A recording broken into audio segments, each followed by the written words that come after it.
Today we have the 2021 Volvo XC40.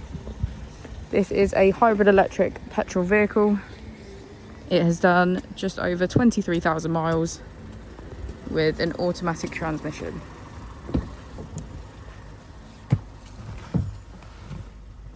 To the left of our steering wheel, we have cruise control as a feature, as well as automatic headlights and a keyless ignition. On the right, we have voice control. Moving on to our screen, we can see that we have a 360 degrees camera with parking sensors. On the first page of our screen, we have our applications. This includes Apple and Android CarPlay, driver performance, download center, and our car status. On the second page is our key features, navigation, radio, smartphone integration, and our car status. On the final page, we have car functions. This includes start-stop, park assist, reduce guard, and lane keeping aid.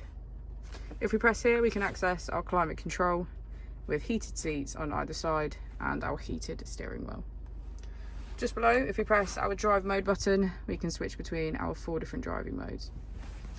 As we go into the back of the vehicle, we can see that all of our seats are full cream leather and get a good view of our panoramic roof.